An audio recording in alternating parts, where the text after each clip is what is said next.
wabarakatuh. Alhamdulillah wassalatu wassalamu ala man la nabiyya ba'dah. Puji dan syukur kehadirat Allah Subhanahu wa taala. Salawat beserta salam pada junjungan kita Nabi Muhammad sallallahu alaihi wasallam. Kaum muslimin, ikhwatal iman, sebelum kita melangkah ke tema yang kedua dari pembahasan kita dalam kajian tafsir dua ayat terakhir dari surat Al-Baqarah, maka kita ingin menuntaskan pembahasan terkait tentang iman kepada para nabi dan rasul. Dan telah beberapa kali pertemuan sebelumnya kita telah menjelaskan sampai pada poin keutamaan sebahagian nabi dan rasul dengan sebahagian yang lain. Maka meyakini di mana sebagian nabi lebih utama dibandingkan dengan nabi yang lain, tidaklah bertentangan dengan apa yang dikatakan oleh Allah di dalam penggalan firman-Nya, la nufarriqu baina ahadim min rusulih, di mana Allah Subhanahu wa taala mengatakan kita tidak membeda-bedakan antara para nabi dan rasul. Maka perbedaan yang dinafikan di sini adalah membedakan dalam sisi keimanan. Karena dalam sisi keimanan kita berkewajiban untuk mengimani kenabian dan kerasulan mereka semua. Dan tidak boleh seseorang mengimani sebahagian dan mengingkari sebagian yang lain. Inilah yang dinyatakan oleh Allah Azza wa Jalla di dalam penggalan firman-Nya, la nufarriqu baina ahadim min rusulih, di mana kita tidak membeda-bedakan antara sebahagian nabi dengan nabi yang lain. Namun terkait tentang perbedaan afdaliyah, ini adalah sesuatu yang juga ditetapkan oleh Allah Jalla wa Ala ketika Allah berfirman, tilkar rusulu faddalna ba'dahum ala ba'd. Kata Allah Azza wa Jalla, itulah para rasul. Itulah para rasul, para nabi yang mana Allah Subhanahu wa taala memuliakan sebahagian mereka di atas sebahagian yang lain. Maka perbedaan dari sisi afdaliyah, dari sisi kemuliaan dan keutamaan, ini bukanlah sesuatu yang dinafikan, bukanlah sesuatu yang diingkari. Karena Allah Subhanahu wa taala yang menyatakan di dalam penggalan firman Allah Subhanahu wa taala ketika Allah mengatakan faddalna ba'dahum ala ba'd.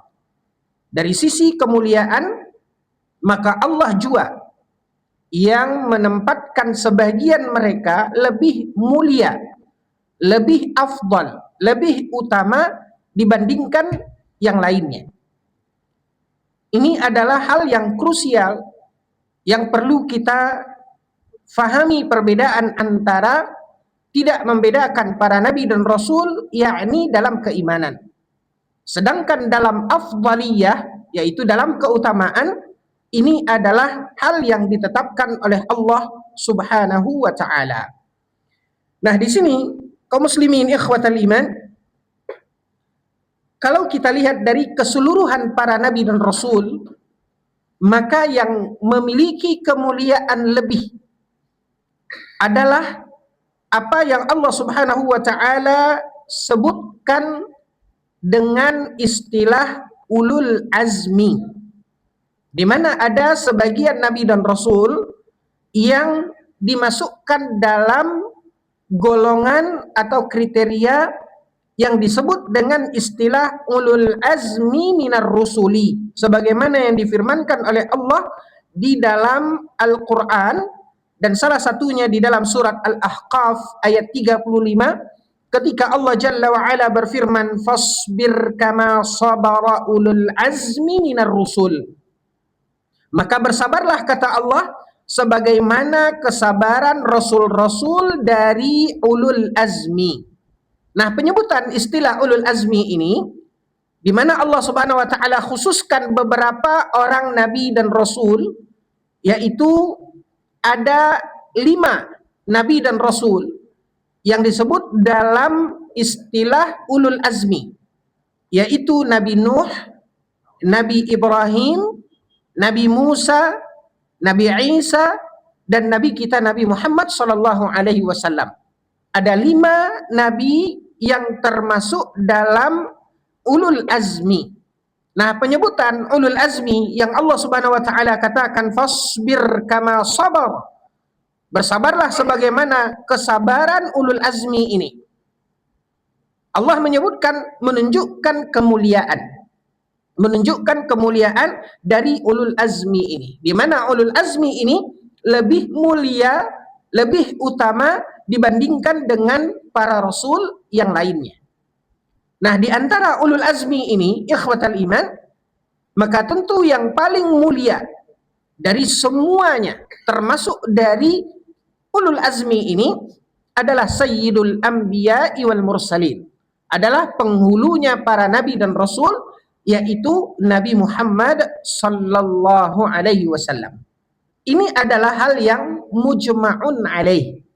Ini adalah berdasarkan konsensus umat, ya, kesepakatan dan ijma' dari umat ini, bahwa Nabi Muhammad sallallahu alaihi wasallam adalah nabi yang paling mulia di antara para nabi dan rasul yang lainnya, termasuk ulul azmi. Nah, di sini kaum muslimin yang dimuliakan oleh Allah Azza wa Jalla, Ahlus Sunnah wal Jamaah meyakini bahwasanya Nabi Muhammad sallallahu alaihi wasallam yang kita katakan tadi ini adalah sesuatu yang telah disepakati. Ya, sesuatu yang telah disepakati. Dan tentu hal yang disepakati tersebut memiliki dasar. Kenapa kemudian munculnya konsensus, munculnya kesepakatan? Tentu hal itu didasari oleh sebuah argumen yang kuat. Di antara dalil argumen yang disebutkan di dalam hadis Nabi sallallahu alaihi wasallam dari hadis Abu Hurairah radhiyallahu anhu yang dikeluarkan oleh Imam Muslim, ketika Abu Hurairah radhiyallahu anhu meriwayatkan, qala Rasulullah sallallahu alaihi wasallam, Nabi sallallahu alaihi wasallam bersabda, kata Nabi, ana sayyidu waladi Adam. Kata Nabi sallallahu alaihi wasallam, ana sayyidu waladi Adam. Nabi mengatakan, aku adalah sayyid, pemimpin, ketua. Ya, kata Nabi sallallahu alaihi wasallam, aku adalah pemimpin waladi Adam, anak Adam, yaitu manusia. Maka ini penegasan dari Nabi sallallahu alaihi wasallam bahwasanya beliau adalah pemimpin seluruh umat manusia. Pemimpin atau sayyid dari keturunan Adam alaihissalam, yaitu seluruh umat manusia. Ini pernyataan narasi yang tegas yang dikatakan oleh Nabi sallallahu alaihi wasallam, menunjukkan afdaliyah dan kemuliaan Nabi di antara seluruh umat manusia. Dan Nabi SAW mengatakan, ana sayyidu waladi Adam. Hadis ini dikeluarkan oleh Imam Muslim di dalam kitab sahihnya. Kaum muslimin ikhwatal iman, artinya di dalam hadis ini Nabi sendiri mengatakan bahwasanya beliau adalah pemimpin. Di dalam narasi Nabi sallallahu alaihi wasallam, Nabi menggunakan istilah apa tadi, Pak? Kalau kita dengar tadi, ana, kata Nabi, Sayyid. Ya. Geser sedikit buku tafsir kita. Artinya, Pak, ungkapan atau penyebutan Nabi dengan Sayyidina ini istilah yang baru atau sesuatu yang ada di dalam sunnah Nabi? Dari apa yang tadi kita ketengahkan, Pak? Itu sesuatu istilah atau penyebutan yang baru, yang tidak ada di dalam sunnah, atau dia ada di dalam sunnah? Ada atau tidak? Ada, jelas di hadapan kita terpampang. Nah, artinya kaum muslimin yang dimuliakan oleh Allah, istilah penyebutan Nabi Shallallahu Alaihi Wasallam dengan sebutan Sayyidina itu bukan istilah yang baru, bukan istilah yang bertentangan dengan sunnah Nabi Shallallahu Alaihi Wasallam. Makanya kaum muslimin yang dimuliakan oleh Allah, kalau seseorang misalnya mengatakan segala puji bagi Allah Subhanahu wa taala atas karunia dan nikmatnya, salawat dan salam kepada nabi kita, Nabi Muhammad, salawat dan salam kepada nabi kita, yaitu Sayyidina Muhammad sallallahu alaihi wasallam. Nah, istilah ini, ungkapan ini, ya, apakah ini boleh disebutkan istilah Sayyidina ini di dalam kehidupan kita, ataukah sesuatu yang dia termasuk dalam istilah yang baru? Maka jawabannya, ikhwatal iman, istilah Sayyidina ini ada di dalam apa? Di dalam sunnah Nabi Sallallahu Alaihi Wasallam, di dalam hadis Nabi Sallallahu Alaihi Wasallam, ya, dengan diksi yang tegas bahwasanya lafaz Sayyidina bukan lafaz bid'ah. Namun muncul permasalahan, ya. Artinya kalau kita mengatakan atau menggunakan narasi ini, penyebutan ini, istilah ini, menyebutkan Nabi Shallallahu Alaihi Wasallam dengan Sayyidina, ini ada di dalam hadis Nabi Shallallahu Alaihi Wasallam. Permasalahannya adalah menggunakan lafaz Sayyidina ini menjadi sebuah hal yang diharuskan, diwajibkan. Masa kita menyebut nama bapak kita saja dengan sebutan bapak? Masa menyebut nabi kita dengan hanya menyebut Muhammad? Harusnya pakai apa? Nah, mengharuskan ini yang harus kita garis bawahi.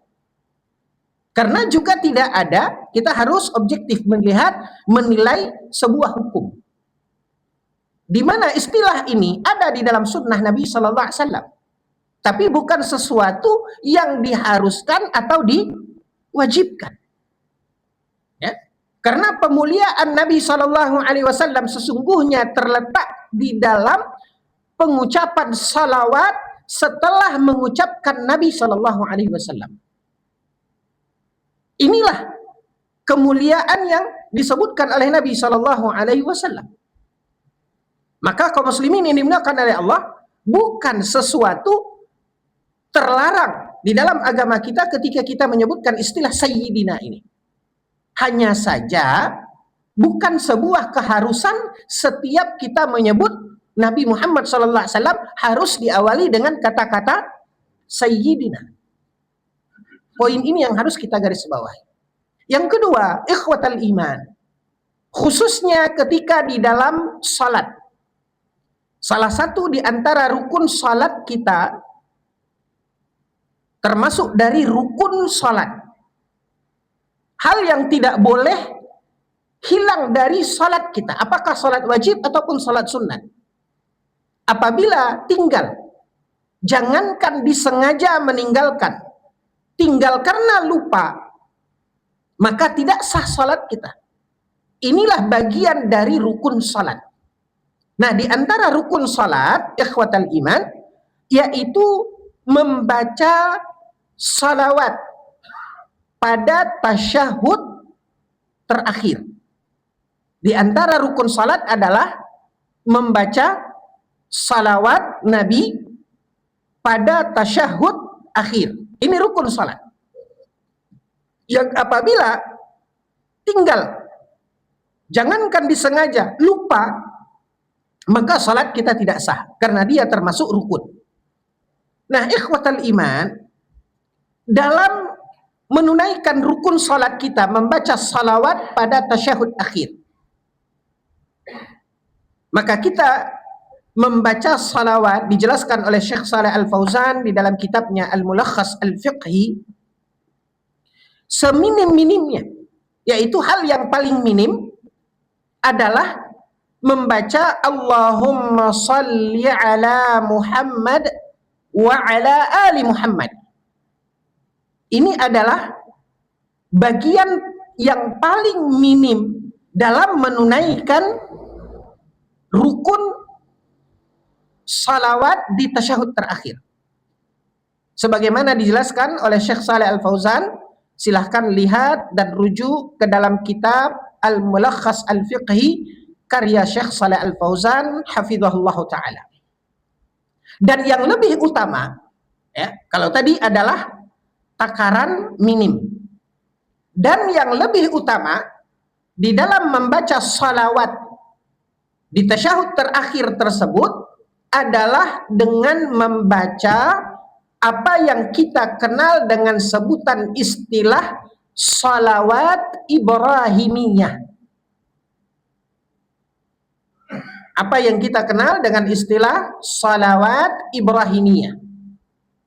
Lafaz yang diajarkan oleh Nabi SAW, ya, dengan riwayat yang disandarkan kepada Nabi SAW di dalam salawat Ibrahimiyah ini adalah Allahumma salli ala Muhammad wa ala ali Muhammad kama sallaita ala Ibrahim wa ala ali Ibrahim innaka Hamidum Majid. Allahumma barik ala Muhammad wa ala ali Muhammad kama barakta ala Ibrahim wa ala ali Ibrahim innaka Hamidum Majid. Inilah lafaz di antara riwayat yang sahih dari Nabi SAW, yang di dalam penyebutan salawat itu ada salawat kepada Nabi Muhammad SAW dan keluarganya, sebagaimana kemudian ada penyebutan salawat kepada Nabi Ibrahim dan keluarganya. Makanya salawat ini dinamakan dengan salawat Ibrahimiyah karena ada penyebutan Ibrahim di sana. Nah, inilah salawat di antara salawat yang diajarkan oleh Nabi SAW di dalam tasyahud akhir yang menjadi salah satu dari rukun salat kita. Nah, di dalam apa yang disandarkan kepada Nabi SAW di dalam riwayat ini, ikhwatal iman, tidak ada penyebutan lafaz sayyidina. Nah, inilah permasalahan yang kedua. Jadi bukan berarti istilah sayyidina ini adalah istilah bid'iyah, istilah yang bid'ah. Tidak ada di dalam sunnah, bukan. Maka boleh saja seseorang menggunakan istilah ini karena istilah ini ada di dalam hadis Nabi SAW, yaitu hadis Abu Hurairah yang dikeluarkan oleh Imam Muslim. Namun permasalahannya ikhwatal iman, ya, yang pertama dari sisi ketika penggunaan istilah ini menjadi kewajiban. Ya, ini hal yang pertama. Yang kedua, ketika menggunakan istilah ini di dalam salawat yang menjadi salah satu dari rukun salat kita. Karena hal itu tidak ada di dalam lafaz yang diajarkan oleh Nabi Muhammad sallallahu alaihi wasallam. Ya. Jadi dua poin ini ikhwatal iman, hal yang krusial yang perlu kita fahami di dalam uraian pembahasan lafaz sayyidina ini. Kesimpulannya, ketika kita menggunakan istilah ini, ya, dalam pembicaraan kita, di dalam narasi pengajian, atau dalam ketika kita berbincang-bincang, kita menggunakan istilah ini, maka istilah ini adalah istilah yang juga ada di dalam sunnah Nabi SAW. Dengan rujukannya hadis Abu Hurairah yang dikeluarkan oleh Imam Muslim dan juga riwayat-riwayat yang lain, ada kalanya disebutkan sayyid tersebut. Jadi istilah ini bukan istilah bid'iyah, bukan istilah bid'ah. Hanya saja ketika istilah ini menjadi sesuatu yang diwajibkan, ini poin yang pertama. Nah, ini permasalahannya. Yang kedua, ketika istilah ini diselipkan di dalam bacaan yang kita baca di dalam salat.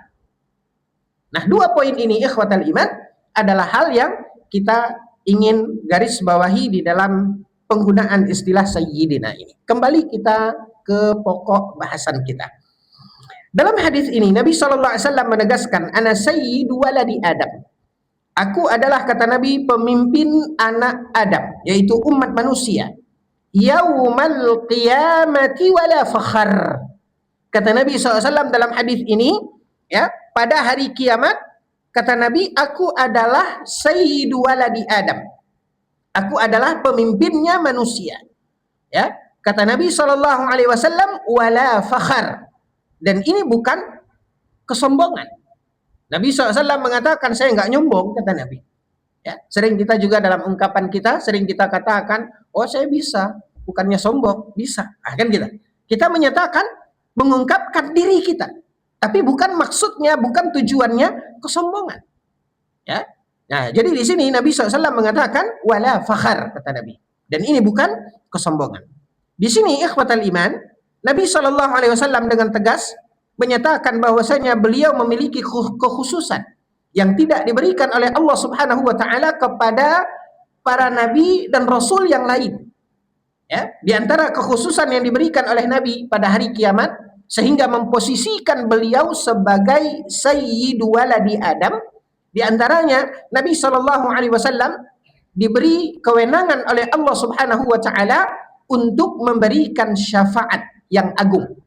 Kemudian umat Nabi Muhammad SAW adalah umat yang terbanyak. Nabi SAW memiliki keistimewaan di mana beliau adalah khatamul anbiya, penutup para nabi dan rasul. Nabi Muhammad SAW diutus kepada ats-tsaqalain, yaitu kepada jin dan manusia, dan syariat yang sempurna. Keutamaan dan kemuliaan Nabi SAW lebih dibandingkan dengan para nabi dan rasul yang lainnya. Hal yang ingin juga kita lihat ikhwatal iman sebagai penutup dari keimanan kepada para nabi dan rasul ini, yaitu tentang berapa banyak jumlah nabi dan rasul. Berapa banyak jumlah nabi dan rasul yang Allah Subhanahu wa taala utus. Di dalam penjelasan jumlah dari nabi dan rasul, maka ada beberapa riwayat yang menyebutkan, ya, yang menyebutkan angka tertentu di dalam jumlah nabi dan rasul. Ada beberapa riwayat. Di antaranya riwayat yang paling masyhur dari riwayat-riwayat ini, riwayat yang paling masyhur adalah hadis Abu Dzar radhiyallahu anhu. Hadis ini dikeluarkan oleh Imam Ahmad di dalam kitab Musnadnya, dan hadis ini juga dikeluarkan oleh Ibnu Hibban, kemudian juga dikeluarkan oleh Imam At-Tabarani di dalam Mu'jam Al-Kabir. Rasulullah sallallahu alaihi wasallam diriwayatkan oleh Abu Dzar radhiyallahu anhu, di mana Abu Dzar berkata, "Ya Rasulullah," kata Abu Dzar, "wahai Rasulullah, kam wafa al-anbiya." Dalam riwayat ini Abu Dzar mengatakan, Abu Dzar bertanya kepada Nabi, "Wahai Rasulullah, kam wafa al-anbiya?" Berapa jumlah para nabi? Qala, Nabi sallallahu alaihi wasallam bersabda, kata Nabi, mi'atu alf wa arba'atun wa ishruna alfan. Kata Nabi SAW ketika ditanya oleh Abu Dzar berapa jumlah para nabi dan rasul, Nabi mengatakan mi'ah artinya 100, alf artinya 100.000, wa arba'atun wa ishruna alfa, yaitu 100.000 dan 40.000. 24.000, ya, 124.000. Kata Nabi SAW ketika ditanya, beliau mengatakan yaitu mi'atu alf wa arba'atun wa ishruna alf. Qultu fakamir rusul min dhalik, dari kesemua itu berapa jumlah rasul? Ya, di sini dibedakan wafa secara keseluruhan. Nah, dari secara keseluruhan itu berapa orang yang rasul? Ya, perbedaan antara istilah nabi dan rasul seperti yang telah kita jelaskan. Nabi SAW mengatakan salasatu mi'ah wa khamsata asyar jamman ghafira. Kata Nabi SAW, jumlah rasul, ketika ditanya berapa jumlah rasul dari yang disebutkan oleh Nabi sebelumnya, Nabi SAW mengatakan 315, dan ini jumlah yang banyak.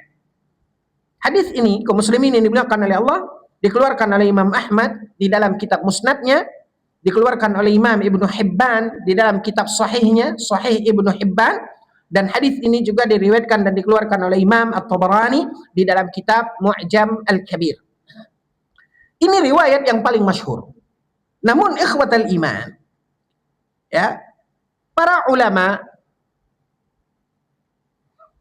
jumhur, mayoritas para ulama melemahkan hadis ini, mengatakan bahwasanya hadis ini adalah hadis yang dhaif, ya, hadis yang dhaif dari sisi sanadnya. Dari sisi sanadnya hadis ini adalah hadis yang dhaif. Sebagaimana ditegaskan oleh Imam Ibnu Katsir rahimahullahu taala ketika beliau pernah menukilkan riwayat ini, lalu kemudian Imam Ibnu Katsir memberikan hukum. Kata beliau, hadzal hadis fi isnadihi rajulun mubham. Kata Imam Ibnu Katsir, hadis ini di dalam sanadnya ada seorang perawi yang mubham, yang tidak dikenal. Sehingga inilah yang menyebabkan riwayat dari Abu Dzar ini tertolak karena sanadnya lemah, disebabkan karena seorang perawinya tidak dikenal. Ini disebutkan oleh Imam Ibnu Katsir di dalam kitab beliau Al-Bidayah wan Nihayah. Setelah beliau menukilkan riwayat Abu Dzar ini, lalu kemudian beliau menyebutkan hukumnya. Hadis ini adalah hadis yang lemah dikarenakan salah satu rawinya mubham. Walaupun kemudian sebagian para ulama ada yang menghasankan. Tidak ada ulama yang mengatakan hadis ini sahih, tapi sebagian ulama ada yang menyebutkan hadis ini adalah hadis yang hasan, melihat dari banyaknya jalur riwayat yang menguatkan. Ya, sehingga sebagian para ulama ada yang menghukum di mana hadis ini adalah hadis yang hasan. Nah, dari perbedaan pendapat para ulama ini, di antaranya disebutkan oleh Syekh Albani rahimahullahu taala di dalam kitab Silsilah Al-Ahadits As-Sahihah beliau mengatakan setelah menukilkan ini, lalu beliau mengatakan hadis ini secara keseluruhan. Syekh Albani tidak menghukum satu hadis ini, tapi hadis-hadis yang menjelaskan tentang jumlah para nabi dan rasul ini, kata Syekh Albani, al-haditsu bi majmu'i turuqihi hasan. Karena banyaknya jalan-jalan riwayat terkait tentang hadis serupa, maka hal ini mendongkrak riwayat-riwayat yang dhaif tadi dinilai oleh Syekh Albani sebagai hadis yang hasan. Ini disebutkan oleh Syekh Albani rahimahullah di dalam kitab Silsilah Al-Ahadits As-Sahihah. Namun kaum muslimin ikhwatal iman, dalam perbedaan pendapat para ulama ketika menilai kedudukan hadis ini, yang paling mendekati kebenaran adalah pendapat yang pertama, di mana hadis-hadisnya, riwayat-riwayatnya adalah riwayat yang dhaif, yang tidak bisa dijadikan hujjah. Maka kesimpulan dari pembahasan ini adalah, kalau ditanyakan kepada kita berapa jumlah para nabi dan rasul, tidak ada satu dalil pun yang sahih yang menegaskan angka tertentu di dalam jumlah para nabi dan rasul. Yang pasti, para nabi dan rasul yang Allah Subhanahu wa taala utus banyak. Dan Allah tidak sebutkan berapa banyaknya. Karena Allah Subhanahu wa taala mengatakan tilkal rusulu faddalna ba'dahum ala ba'd. Ya. Itulah para rasul yang Allah berikan kemuliaan sebagian mereka dibandingkan dengan sebagian yang lain. Dalam ayat yang lain Allah Subhanahu wa taala mengatakan minhum man qasasnahum alaik wa minhum man lam naqsushum alaik. Kata Allah Azza wa Jalla di dalam Al-Qur'an, sebahagian mereka ada yang Allah kisahkan kepada kita, dan sebagian lain ada yang Allah tidak kisahkan kepada kita. Allah tidak sampaikan, tidak ceritakan kepada kita. Nah, sebagian yang Allah kisahkan, ada beberapa nabi dan rasul yang Allah sebutkan di dalam Al-Quran, baik nama ataupun kisahnya. Namun ada juga yang tidak diceritakan oleh Allah Subhanahu wa taala. Maka kita tidak mengenali namanya. Ini pertama, kita tidak mengenali namanya. Kenapa? Karena Allah tidak ceritakan. Sebagaimana kita pun tidak dapat menjangkau berapa jumlahnya. Kenapa? Karena Allah tidak ceritakan. Nah, disinilah kaum muslimin ini dimuliakan oleh Allah logikanya. Kalau seandainya kita kumpulkan dan bedah kata demi kata yang terangkai menjadi kalimat di dalam satu surat Al-Quran, lalu kita pun mendapatkan nama dan kisah dari nabi yang Allah Subhanahu wa taala ceritakan, ya, itu sesungguhnya secara logika itu bisa kita data. Allah menceritakan begini, ya, dapatlah kita nabi yang namanya Nabi Zakaria, ya, seperti dikisahkan oleh Allah di dalam surat Maryam misalnya. Nah, data ini bisa kita kumpulkan. Lalu kemudian kaum muslimin ini dimuliakan oleh Allah, kita pun menghitung dari data tadi. Maka akan dapat oleh kita di antara nama-nama nabi dan rasul yang disebutkan di dalam Al-Qur'an, ya, di dalam Al-Qur'an, dari apa yang dikisahkan oleh Allah Azza wa Jalla ketika Allah mengatakan wa rusulan qad qasasnahum alaik, dan ada para rasul yang Allah ceritakan kepadamu, kata Allah, yang kami ceritakan kepadamu. Maka dari cerita Allah ini kita bisa data, sehingga kita dapat namanya, kita dapat penggalan kisahnya, dan kita dapat jumlahnya. Tentu dari data ini, ikhwatal iman, kita akan bisa menarik sebuah angka. Ya, kita akan bisa menarik sebuah angka.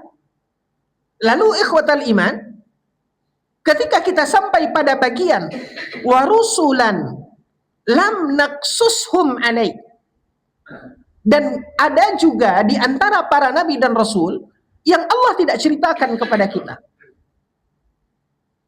Artinya, kita tidak mendapatkan datanya, baik nama ataupun berapa jumlahnya. Nah, bagaimana kita bisa mengambil kesimpulan jumlah terakhir dari data yang ada dan data yang tidak ada? Ini adalah sesuatu yang mustahil untuk disimpulkan dalam angka tertentu. Ini secara logikanya.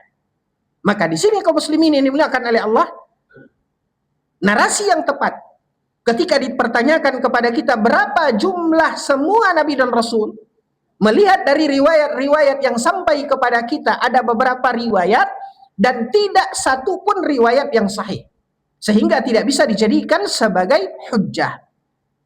Maka angka tersebut tidak bisa dijadikan dasar. Kenapa?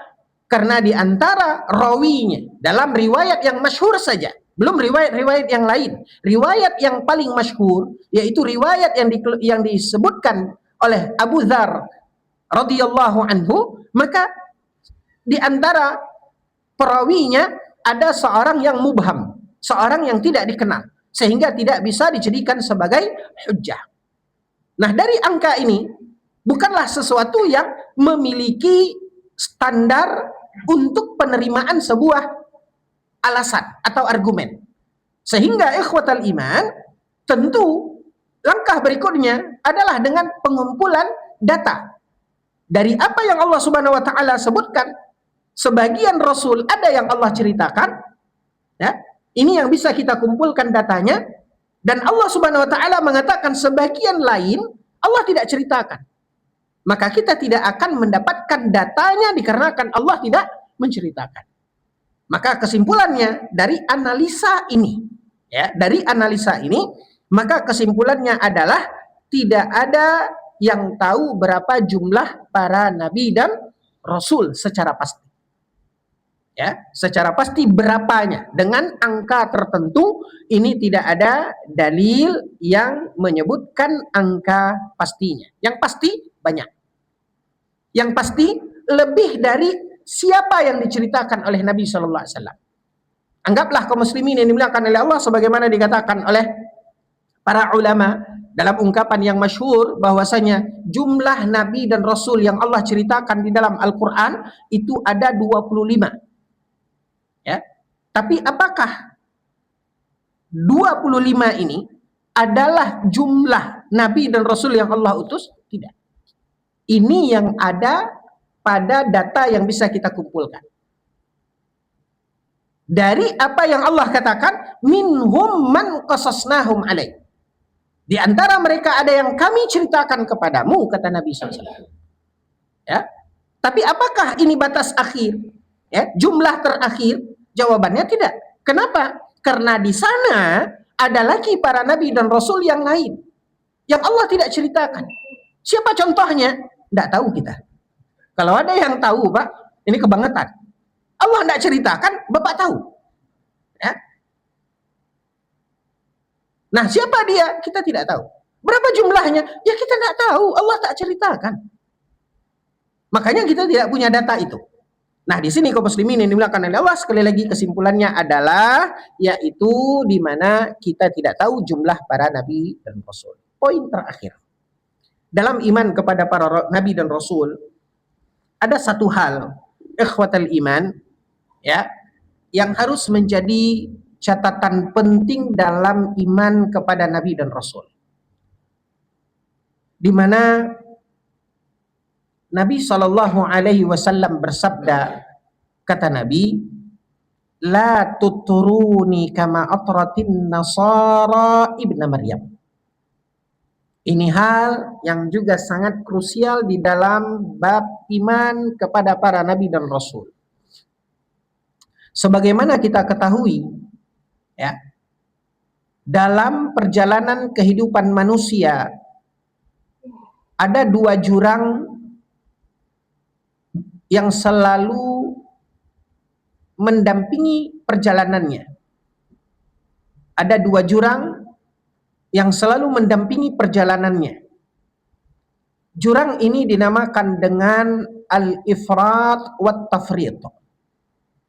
Dua jurang yang ada di kiri dan kanan adalah apa yang disebutkan dengan sikap penolakan, serampangan, dan sikap berlebih-lebihan.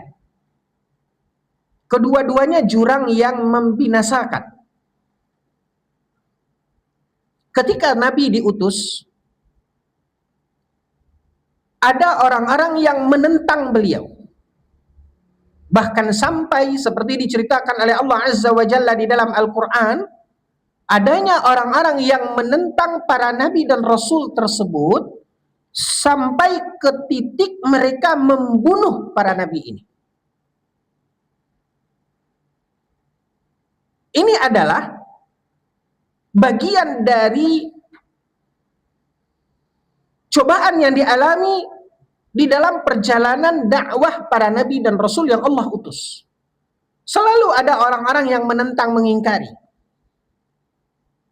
Bahkan kalau kita lihat lebih mendalam dari kehidupan Nabi kita yang mulia Nabi Muhammad sallallahu alaihi wasallam.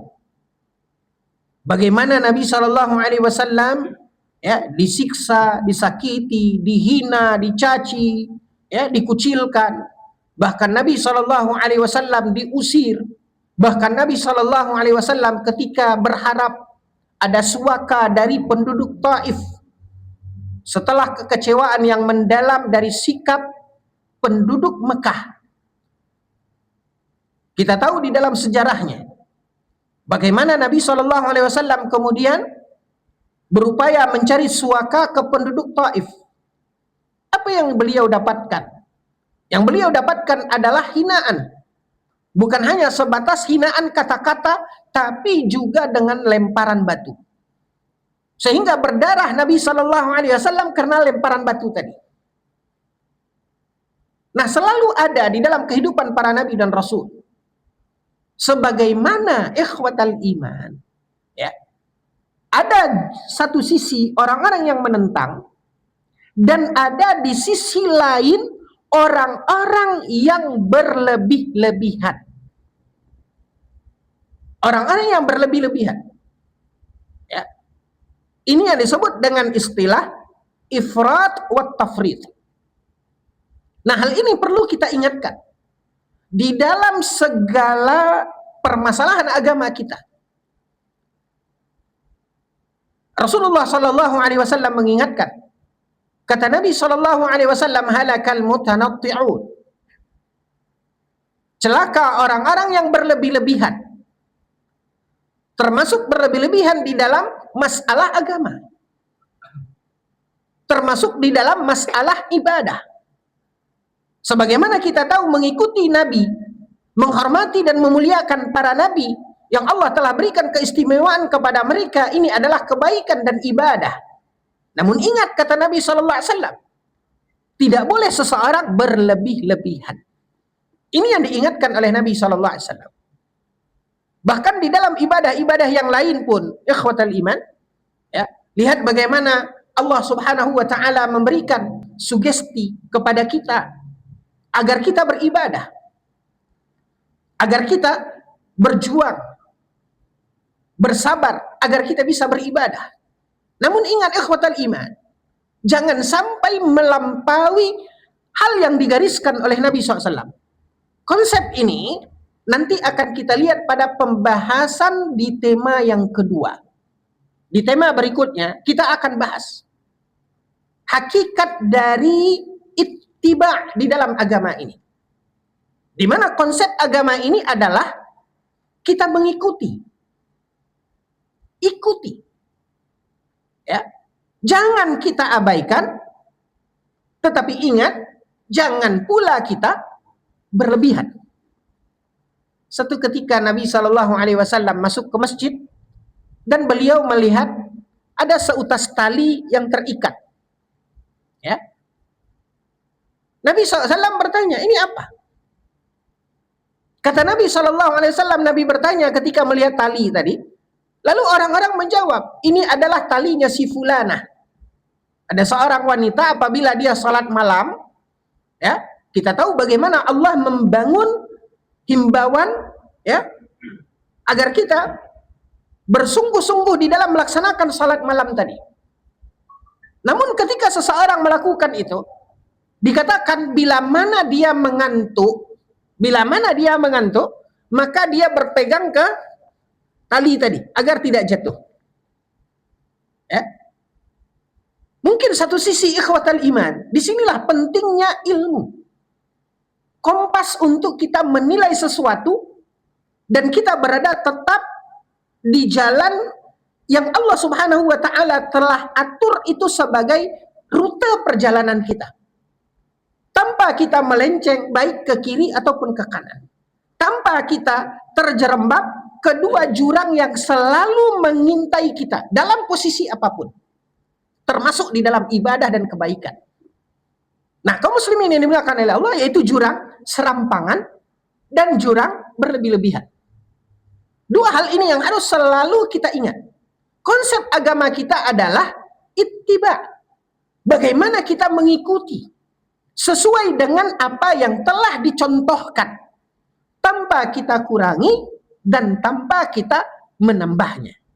Nah, ketika Nabi SAW mendengarkan ternyata seutas tali ini adalah tali yang digunakan oleh seorang wanita ketika dia mengantuk dalam sholat malamnya, dia akan berpegang ke tali tersebut. Lalu dilarang oleh Nabi SAW. Hadis yang paling masyhur mengingatkan ini adalah terkait tentang 3 orang laki-laki yang ketika mereka mendengar bagaimana ibadah Nabi SAW, begitu kerennya ibadah Nabi, lalu mereka yataqallaun, mereka menganggap sangat minim, belum seujung kukunya Nabi dibandingkan apa yang telah mereka lakukan. Maka mereka bertekad, yang satu mengatakan sa'aqumu wala anam, kalau begitu ibadah Nabi, aku akan salat malam terus dan aku tidak akan tidur. Yang kedua mengatakan sa'asumu wala uftir, kalau begitu aku akan puasa terus, aku tidak akan pernah tidak puasa. Lalu yang ketiga mengatakan bahwasanya di mana dia tidak akan menikah karena dia ingin mengejar bagaimana kesungguhan ibadah Nabi SAW. Dari 3 pernyataan ini diklarifikasi oleh Nabi SAW. Nabi yakinkan, betul nggak narasi ini keluar dari orang ini? Begitu Nabi ada di hadapan mereka, Nabi bertanya, "Ama antum taquluna kadza wa kadza?" Nabi pastikan, Nabi klarifikasi. Ya. Kata Nabi SAW, "Kaliankah yang mengatakan ini dan ini dan ini?" kata Nabi.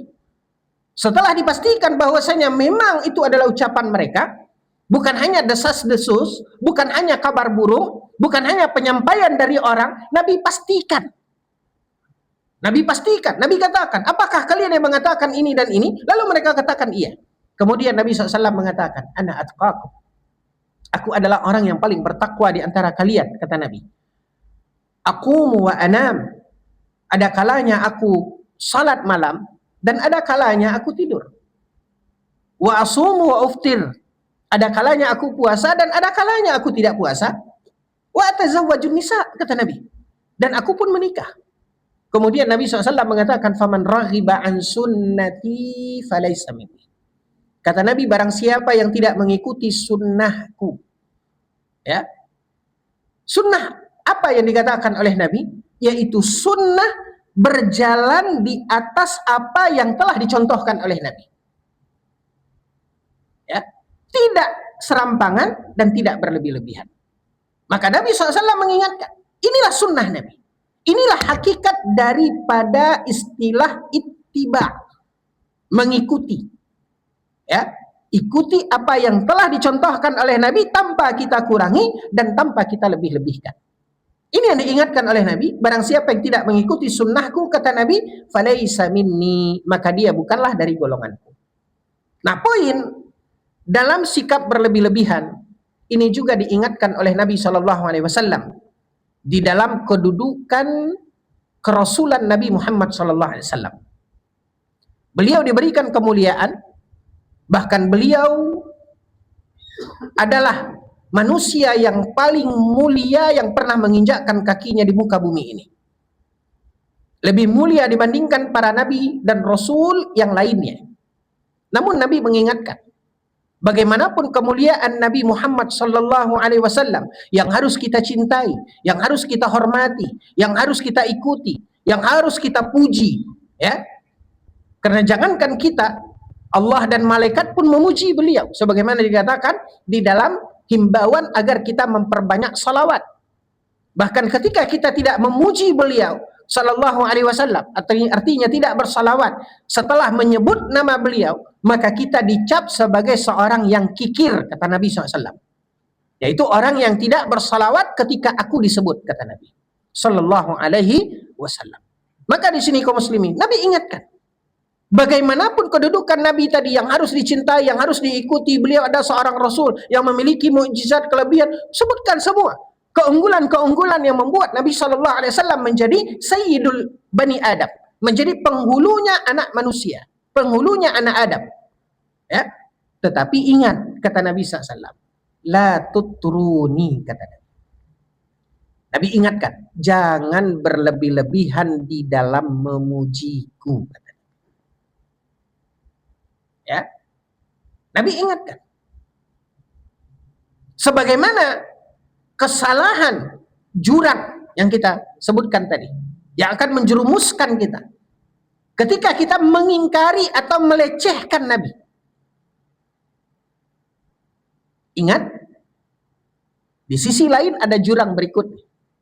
Sebagaimana juga jurang yang akan menjerumuskan kita, ya, membinasakan kita ketika kita berlebih-lebihan. Makanya Allah Subhanahu wa taala menyebutkan dalam syahadat, ya, bahwasanya wa asyhadu anna Muhammadan, lanjutkan Pak, abduhu wa rasuluh. Kita bersaksi bahwasanya beliau ini memiliki keistimewaan yang mana Allah Subhanahu wa taala berikan kemuliaan, Allah angkat beliau menjadi rasul yang mulia. Bukan rasul sembarangan. Ya, tapi beliau adalah sayyidul anbiya, sayyidur rusul, penghulunya para rasul. Tapi bagaimanapun Allah berikan kemuliaan risalah kepada Nabi Muhammad sallallahu alaihi wasallam, bagaimanapun beliau adalah abduhu. Beliau adalah siapa, Pak? Hamba Allah. Beliau tidak memiliki sifat uluhiyah. Beliau tidak memiliki sifat ketuhanan. Nabi Muhammad SAW memang dimuliakan oleh Allah dengan risalah, tapi bagaimanapun beliau adalah manusia. Beliau bukan ilah. Makanya Nabi SAW mengatakan, janganlah kalian berlebih-lebihan di dalam memujiku, kata Nabi, kama atratin nasara ibna Maryam. Sebagaimana berlebih-lebihannya kaum Nasara di dalam memuja Isa anak Maryam. Ini adalah poin, ya, yang juga sangat krusial di dalam keimanan kepada para nabi dan rasul, terutama Nabi Muhammad sallallahu alaihi wasallam. Tidak boleh kita serampangan dan juga jangan kita berlebih-lebihan. Ya, makanya Nabi sallallahu alaihi wasallam mengingatkan ini, ya, ketika beliau masih hidup, ya, dan itu juga berlaku apalagi ketika beliau telah meninggal dunia. Ya, kita tidak boleh berlebih-lebihan di dalam memuji Nabi Shallallahu Alaihi Wasallam yang diingatkan oleh Nabi di dalam hal ini. Makanya kaum muslimin yang dimuliakan oleh Allah, dalam segala permasalahan agama termasuk ibadah dan ketaatan harus kita waspada. Ada dua jurang yang selalu dapat membuat kita tergelincir, terjerembab, yaitu jurang ifrat dan tafrid, yaitu jurang serampangan dan juga jurang berlebih-lebihan. Wallahu ta'ala alam, wa sallallahu ala nabiyina Muhammad wa ala alihi wa sahbihi wa sallim, walhamdulillahi rabbil alamin, wa billahi taufiq wal hidayah, wassalamu alaikum warahmatullahi wabarakatuh.